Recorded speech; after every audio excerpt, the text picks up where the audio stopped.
이번 추석 명절 연휴는 아마 아시안 게임 보시느라고 시간이 빨리 간 것 같습니다.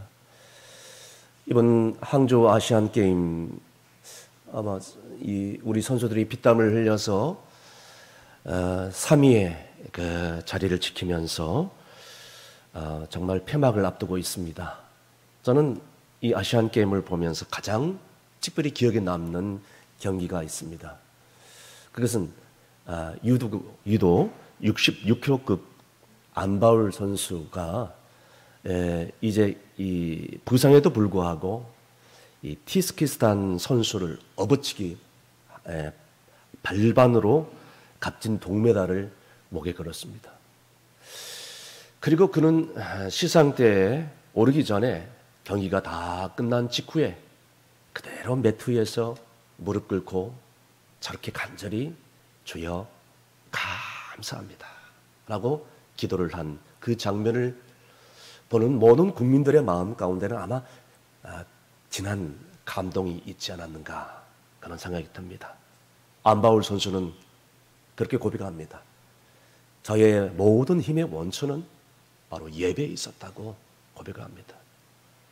이런 스포츠 선수도 강하고 충성된 증인이라고 볼 수가 있습니다.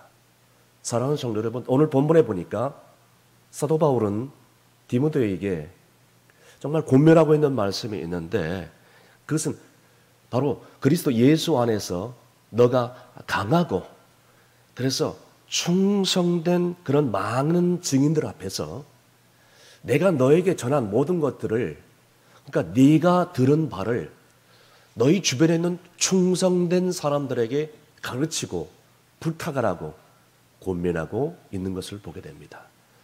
여러분 오늘 우리에게도 동일해 주시는 말씀인데 오늘 이 말씀을 들으면서 우리 남은 생에도 어떻게 하면 그리스도 예수 안에서 강한 충성된 일꾼의 증인이 될 것인가?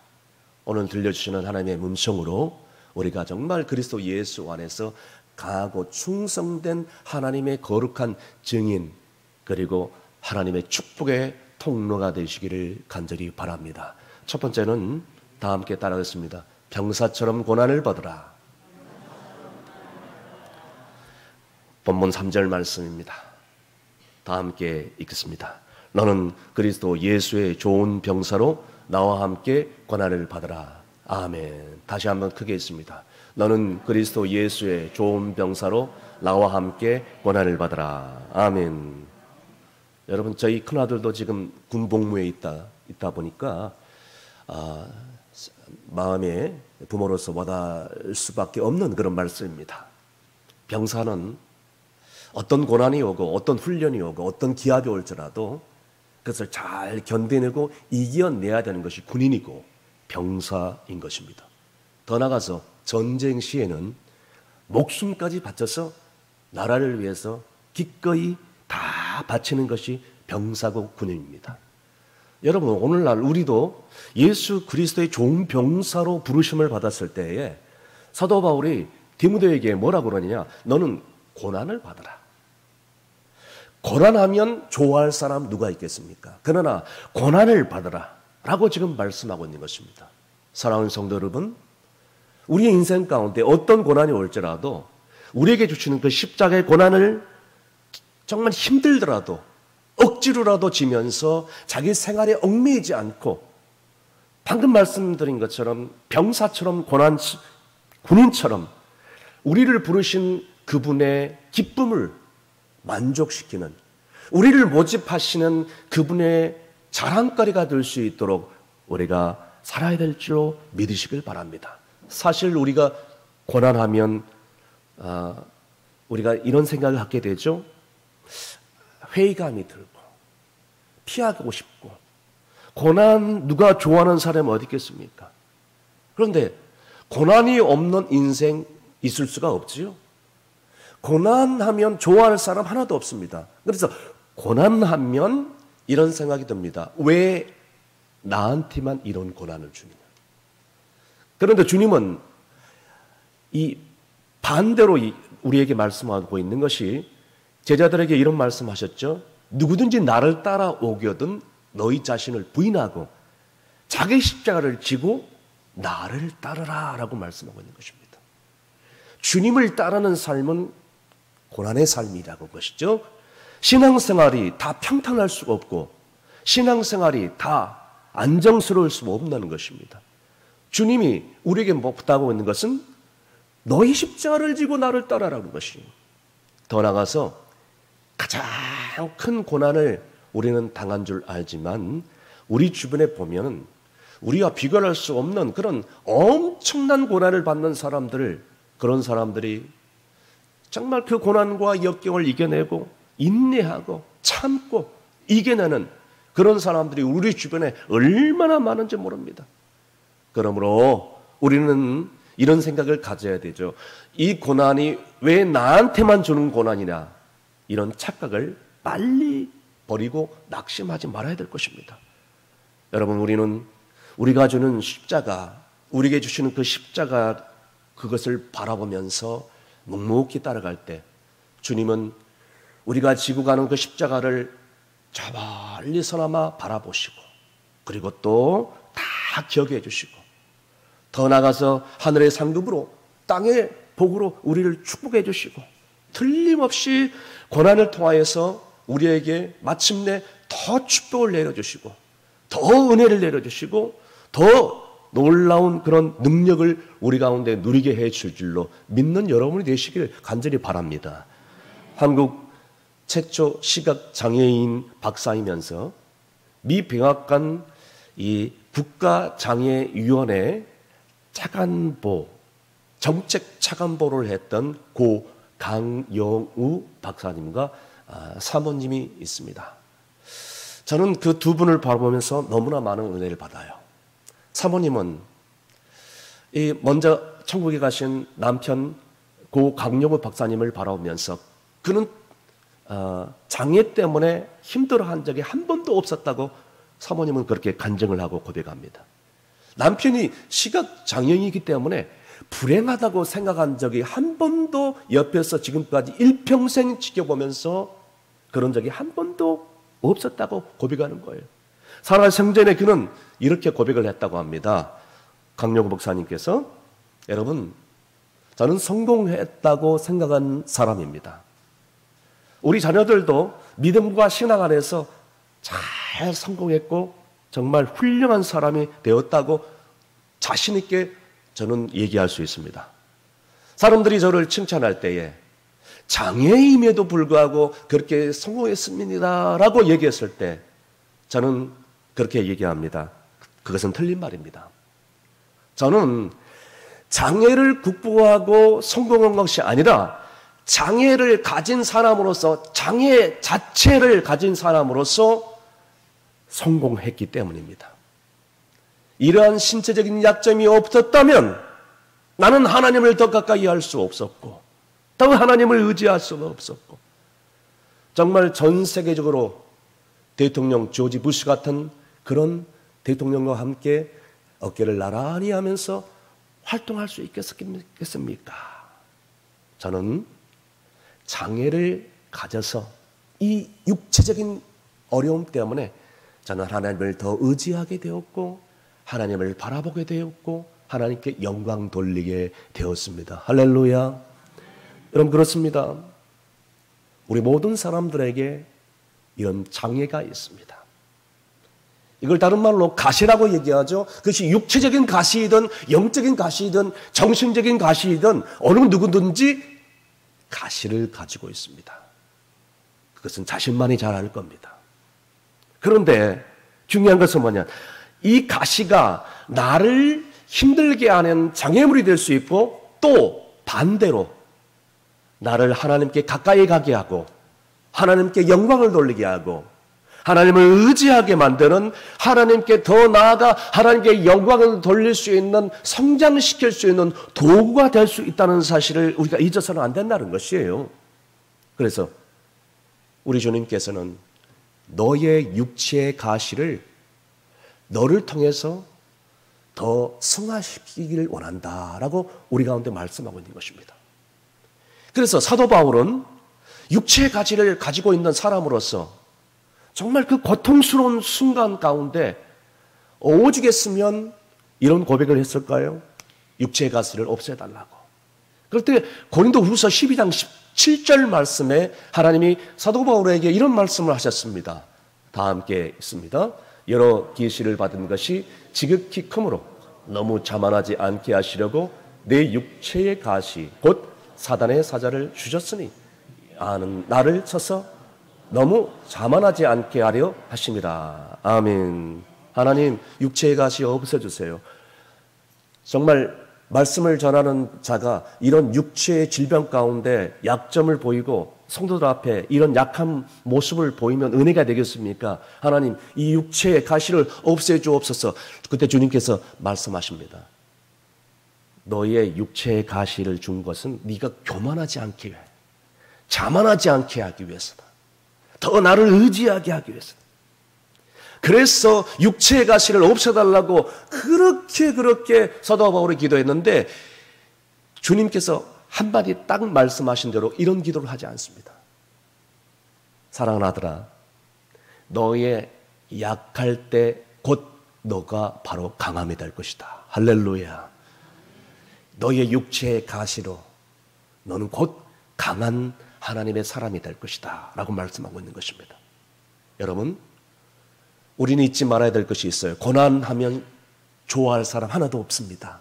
그런데 고난은 때로는 절대 손해나 고통만이 아닙니다.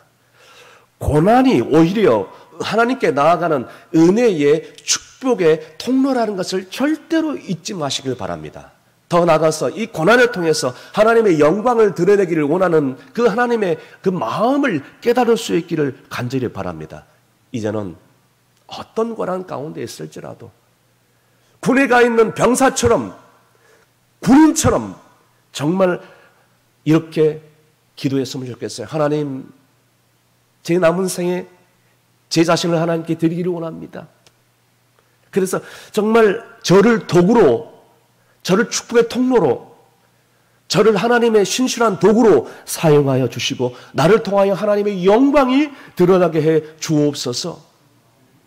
묵묵히 그렇게 기도를 하면서 어떠한 고난이 올 때라도 그것을 이겨낼 때 그때 하나님께서 고난이 변하여 은혜가 되게 하시고 역경이 변하여 주님의 놀라운 능력이 되게 하시고 환난이 변하여 기적의 놀라운 역사들이 이루어질 줄로 믿으시길 바랍니다.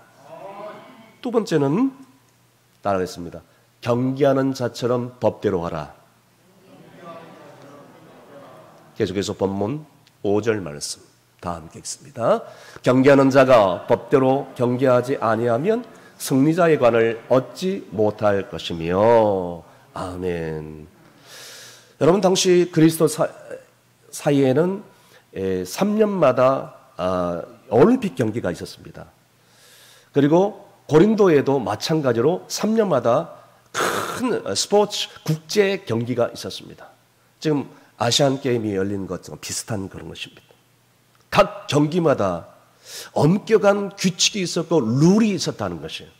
그래서 스포츠에 임하는 경기자들이, 선수들이 아무리 그 실력이 뛰어나고 탁월하고 그리고 힘이 세고 그럴지라도 룰을, 규칙, 그 법을 지키지 않는다면 나중에 마침내 승리의 면류관을 얻을 수 없었다는 것을 지금 사도 바울은 말씀을 하고 있는 것입니다. 여러분, 저는 이 아시안 게임을 보면서 저는 기억에 남는 경기가 있어요. 여러분들은 손에 땀을 쥐고 본 경기가 어떤 경기였습니까? 저는 개인적으로 남북한 여자 축구였어요. 저는 보기 전에 그런 마음이 들었죠. 언제까지 이 한민족이 한 팀이 되지 못하고 서로 경쟁하고 서로 이렇게 스포츠로 이렇게 싸워야 되는가.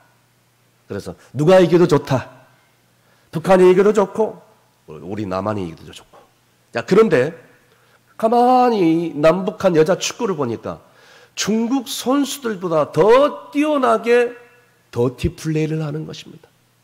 그냥 틈만 나면 양발로 태클을 시작해요. 우리 여자 선수들은 거기에 넘어져서 고통을 호소하는 거예요. 그래서 그뿐만 아니라 이 북한 남자 선수들도 이 8강 일본 선수들과 함께 이 축구를 할 때도 마찬가지였습니다. 이 잠깐 휴식 타임에 일본 선수에게 일본 스텝이 가서 물을 건네주니까 그것을 보지 못해가지고 주먹으로 유혹을 하는 거예요. 자기의 분노, 자기의 혈기를 그 스텝에게 다 쏟아붓는 것이에요. 결국 1대2로 패한 다음에 이 북한 선수들이 우르르 다 몰려가서 이 주심에게 항의를 하고 심지어는 밀치면서 온갖 추태를 다 부리는 거예요. 여러분, 이런 경기를 보면서 여러분 어떤 생각이 드셨습니까? 저는 오늘 이 말씀을 보면서 아무리 선수들이 경기 룰을 지키지 않고 그 규칙을 지키지 않으면서 아무리 실력이 뛰어나고 아무리 기력이 뛰어나고 아무리 잘한다 할지라도 승리의 면류관을 얻지 못한다. 더욱이 그 실력이 뛰어나서 메달을 건다 할지라도 그 메달이 무슨 의미가 있겠습니까? 아무런 의미가 없습니다. 여러분, 우리 신앙생활도 마찬가지입니다.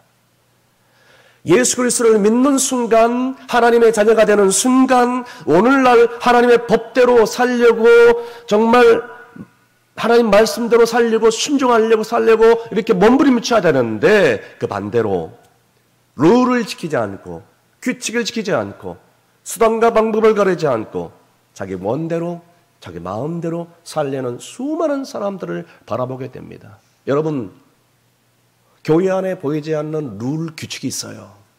그것이 뭔지 아십니까? 주일 성수예요. 11조 생활이에요. 그리고 공예배 참석입니다. 더 나아가서 헌신 봉사하는 그런 삶, 이런 기타 등등에 보이지 않는 규칙이 있습니다. 여러분, 이런 규칙을 지키지 않고 내가 높은 지위에 올라가면 무슨 의미가 있겠어요? 내가 무슨 명예를 얻는다, 그 명예가 무슨 의미가 있겠어요? 이런 규칙을 지키지 않고 내가 거부가 되고 부자가 된들 무슨 소용이 있겠어요? 이런 규칙을 지키지 않고, 이런 규칙, 룰을 지키지 않고 교회가 성도 숫자만 늘어나면 무슨 의미가 있겠어요? 아무 의미가 없어요. 여기서 중요한 것은 뭡니까? 정말로 하나님의 법, 그러니까 하나님 말씀대로 살려고 몸부림치고 주님으로부터 인정을 받고 주변 사람들에게 칭찬을 받을 때에, 그때 예수 믿는 사람들에게 불신자들이 예수 믿는 사람들은 정말 다르구나. 정말 저 사람은 예수쟁이야. 저 사람은 정말 예수 믿는 사람 맞아. 하면서 주변 사람들에게 가난하고 병들고 가진 것이 없을지라도 감동을 끼칠 때에 지역의 수많은 불신가족들과 지역 주변들에게 복음의 문이 활짝 열려지게 되는 것입니다. 그렇게 영적 감동을 주변 사람들에게, 가정에, 교회에, 그리고 여러분 직장 속에서 나눌 때에 마침내 가정과 교회가 살아나고, 그리고 이 나라와 민족이 살아나고, 그리고 더 나아가서 세계 선교를 위하여 위대한 역사를 이끌어낼 줄로 믿으시길 바랍니다.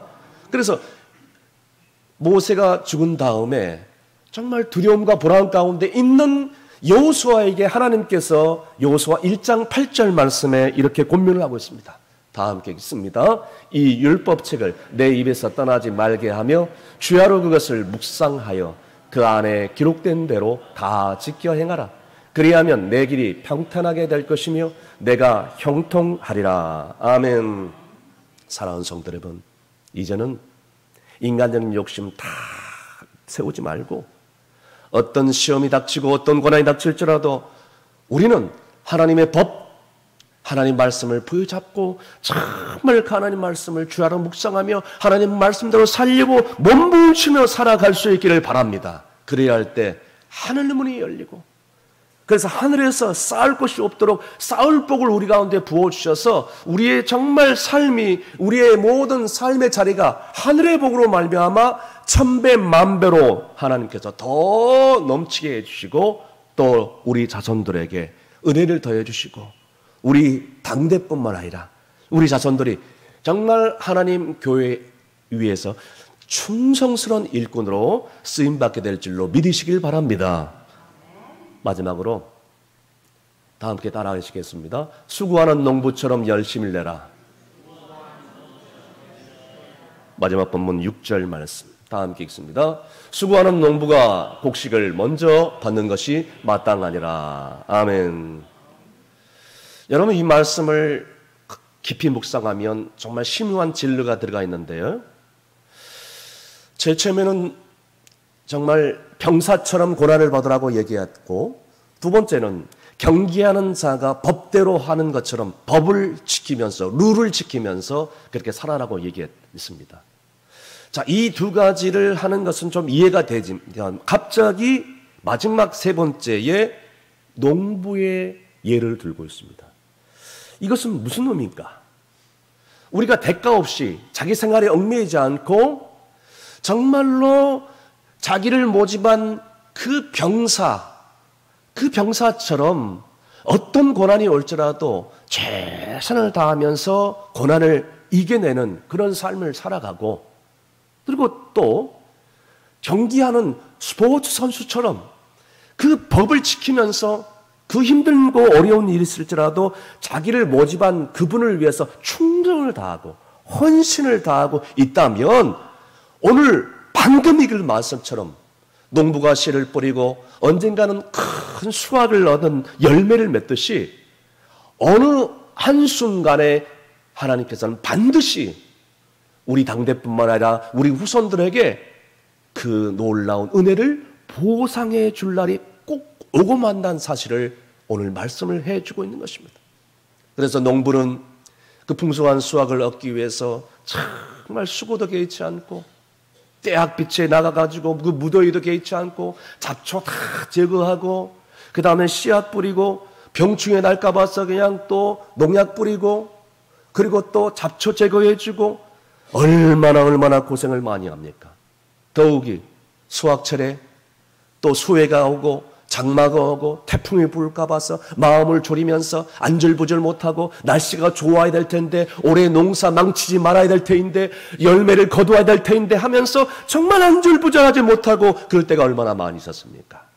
그럼에도 불구하고 하나님께 다 맡기고 이 모든 수확이 하나님께 왔습니다 하면서 내가 해야 될 일은 땀을 흘리면서 씨앗을 뿌리고 잡초를 제거하고 병충해를 예방해 주고, 그리고 수확의 노고를 아끼지 않을 때 매년마다 하나님께서 우리의 삶 가운데 그 농부에게 풍성한 곡식을 거두게 해 주시는 것입니다.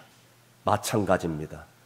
우리가 신앙생활을 하면서도 어떤 힘들고 어려운 고난이 올지라도 어떤 대가를 바라지 않고, 어떤 보상을 바라지 않고, 어떤 특별한 기대를 하지 않고 그저 나는 부족한 주인입니다, 나는 열악한 주인입니다, 주님 오실 때까지, 아니 주님께서 내 생명 거두가는 그 순간까지, 내 마지막 순간까지 우리는 끝까지 소망 중에서 수고하는 농부처럼 눈물로 씨앗을 뿌리고, 그래서 이 땅에서 길이길이 참고 인내하면서 풍성한 그런 수확을 기대하면서 최선을 다할 때 꼭 어느 한순간에 풍성한 열매를 얻게 될 줄로 믿으시길 바랍니다. 그래서 야고보서 기자는 야고보서 5장 7절에서 8절에 이런 말씀을 해 주셨습니다. 다 함께 읽습니다. 그러므로 형제들아, 주께서 강림하시기까지 길이 참으라. 보라, 농부가 땅에서 나는 귀한 열매를 바라고 길이 참아 이른 비와 늦은 비를 기다리나니, 너희도 길이 참고 마음을 굳건하게 하라. 주의 강림이 가까우니라. 아멘. 여러분, 방금 읽은 말씀 가운데서 길이 참으라는 단어가 몇 번 나온지 아세요? 3번 나옵니다. 얼마나 중요했길래 한 번도 아니고 3번씩이나 강조를 하고 있습니다.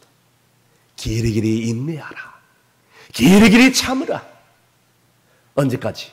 주님 오실 때까지. 아니, 주님께서 나의 생명을 언제 거두고 가실 줄 모르지만 나의 생명이 이 세상 다할 때까지, 주님 오시기 전에 내가 세상 떠날 날이 점점 가까워지기 때문에 우리는 고난 속에서도 환난 속에서도 하나님 말씀을 붙잡고 인내하면서 길이 참아야 된다는 말씀을 잊지 마시길 바랍니다. 그러면 하나님께서는 예비하신 놀라운 축복과 은혜를 어느 한순간에 가장 좋은 것을 가장 좋은 때에 반드시 응답해 주시는 줄로 믿으시길 바랍니다.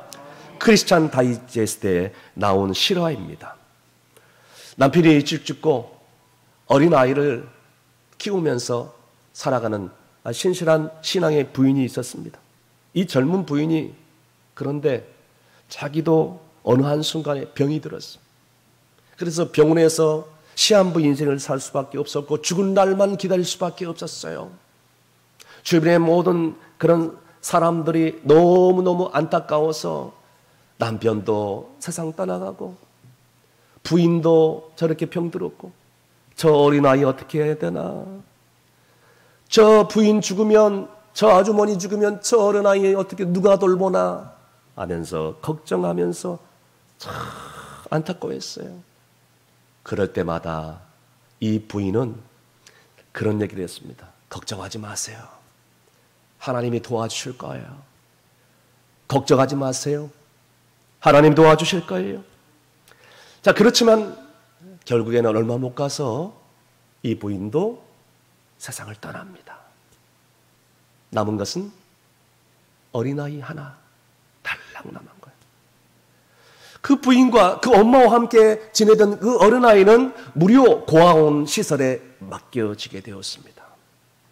그 아무것도 모르는 이 철부지 아이가 어느 날 고아원에서 아장아장 걸어다니는, 그것을 바라보는 수많은 그 사연을 알고 있는 사람들이 비아냥거리기 시작했습니다. 하나님이 도와주신다더니 자기 아이가 고아원에 간 것이 하나님이 도와준 거야? 하나님이 도와준다더니 저 철없는 아이 고아원에 가버리고 말았네. 하나님이 도와주신다더니 고작 고아원이야? 비웃고 조롱하기 시작했어요. 그런데요, 어느 날 고아원에 지냈던 이 어린 아이가 이 고아원 부모가 잠깐 자리를 비운 사이에 고아원 앞에 슈퍼마켓으로 아장아장 걸어가기 시작했습니다. 슈퍼마켓 보니까 큰 박스가 여러 개 있었어요. 이 배달을 보내고 싶어 하는 그런 박스였습니다. 배달 신청 오면 배달 박스 포장해가지고 바로 보내잖아요. 자, 그 어린 아이가 그 슈퍼마켓 앞에 있는 큰 박스 안에 들어가서 그것 놀다가 자기도 모르게 새근새근 잠이 들고 말았습니다. 슈퍼마켓 주인이 그 안에 아이가 들어가 있는지도 모르고 그냥 무작위로 그냥 주변에 있는 박스를 함께 포장을 하고 그 주문한 집에 배달을 했어요. 세상에 집주인이 박스를 열어보니까 그 안에 웬 박스 안에 웬 박스가 이렇게 무거워 하고 물어보니까 박스 안에 어린아이가 새근새근 잠이 들어가 있는 거예요. 깜짝 놀란 것입니다. 세상에 이럴 수가. 자궁 안에만 애가 있는 줄 알았더니 박스 안에도 애가 있네? 깜짝을 놀란 거예요. 그런데 참 감사한 것이 이게 우연인지 아니면 모르겠어요. 그 집에 그 동네에서 가장 부유한 집이었어요. 그래서 그 집이 한 달 전에 그 아이가 병으로 세상을 떠났어요. 그 부부가 자기 아이를 떠내버리고 너무나도 가슴을 아파하고 그 아이를 떠나보낸 지 얼마 못 돼가지고 정말 시리에 빠져있고 좌절 가운데 빠져 있었는데 세상에 박스를 열어보니까 아이가 방긋방긋 웃고 있네. 얼마나 놀랐겠어요. 그래서 그 사연을 알고자 슈퍼마켓 주인에게 가서 알아보니까 이 아이는 부모는 세상에 떠나고 고아원에 맡겨졌는데 고아원에서 우연찮게 나와서 이 박스 안에 들어가 있다는 사실을 알게 되었어요. 그리고 그 부부는 고아원 원장의 허락을 받아 이렇게 얘기를 합니다. 허락해 주시면 이 아이를 저희들이 잘 키워보겠습니다. 허락을 했어요. 이들 부부는 이 아이가 하나님이 주신 아이라고 생각하면서 잘 길렀어요. 그리고 그 아이는 어느덧 잘 자라나서 훌륭한 성인이 되어서 이 다이제스트라는 유명한 세계적인 영적인 잡지에 이 글을 친히 글을 쓰게 된 것입니다. 그의 친어머니는 비록 자기를 양육하지 못했지만 살아생전에 염려하지 마세요. 하나님이 도와주실 거예요. 걱정하지 마세요. 하나님이 도와주실 거예요. 이 말씀이 그대로 된 것입니다. 마을에서 가장 풍성한 부유한 부모를 만나서 양부모를 만나서 정말 건강하게 잘 성장해서 마침내 크게 성공하고 행복한 삶을 살게 되었다는 것입니다. 할렐루야. 사랑하는 여러분, 지금 내가 안 된다고 해서 포기하지 마세요. 지금 내가 실패했다고 해서 좌절하지 마세요. 여러분, 끝을 보고 끝까지 인내하면서 길이 참고 하나님의 말씀을 붙잡고 기다린다면 반드시 하나님께서 응답할 날이 오게 될 줄로 믿으시길 바랍니다. 도와주실 줄로 믿습니다. 축복해 주실 줄 믿습니다. 기적을 베풀어 주실 줄 믿습니다. 우리를 행복에 만들어 주실 줄로 믿으시기를 간절히 바랍니다. 말씀의 결론을 내립니다. 우리가 인생을 살아가면서 얼마나 많은 고난들이 다가옵니까? 그때마다 우리가 낙심하지 말고 좌절하지 말아야 될 이유가 바로 여기에 있는 것입니다. 어떤 고난이 올지라도 병사처럼 정말 어떤 고난이 올지라도 그 고난을 이겨낼 수 있기를 바랍니다. 그리고 자기를 모지만 경기하는 자처럼 룰, 법대로 그 법을 잘 따라가면서 사실 수 있기를 간절히 바랍니다. 더 나아가서 농부처럼 추수할 날을 기대하면서 지금 현재 어떤 고난과 어떤 환난이 올지라도 길이 참으면서 끝까지 기다릴 때 여러분들이 충성스러운 일꾼으로 하나님께서 세워주시고 충성교회를 하나님께서 복을 내려주시고 마침내 세계 열방 선교를 위해서 귀하게 쓰게 주시고 우리의 생애가 하나님께 크게 영광 돌리게 될 줄로 믿는 여러분이 되시기를 주님으로 축원합니다. 기도하시겠습니다. 고난 속에서도 세상 끝날 때까지 자유와 함께 하시는 하나님 아버지, 인생의 고난의 밑바닥에 떨어져 낙심하고 절망하고 좌절하고 눈물 흘릴 때가 얼마나 많이졌습니까? 그때도 변함없는 사랑으로 우리를 붙잡아 주시고 오늘 여기까지 이르게 하심을 감사합나이다. 이제 저희 남은 생에 얼마나 살지 모르겠지만 살아있을 때 병사처럼 어떤 고난이 올지라도 이겨낼 수 있는 믿음을 더하여 주옵소서. 경기하는 자처럼 하나님 법에 순종하며 살게 하여 주옵소서. 저희들은 남은 생애가 농부와 같이 추수할 그날을 소망 중에 바라보며 끝까지 기다리며 인내하며 살게 하여 주옵소서. 그리하여 충성된 일꾼으로 충성교회를 위하여 귀하게 쓰임받으며 영광 돌리게 해 주옵시고 더 나아가서 땅끝까지 복음을 증거하는 주님의 증인의 삶을 살게 하여 주옵소서. 예수님의 이름으로 기도함나이다. 아멘.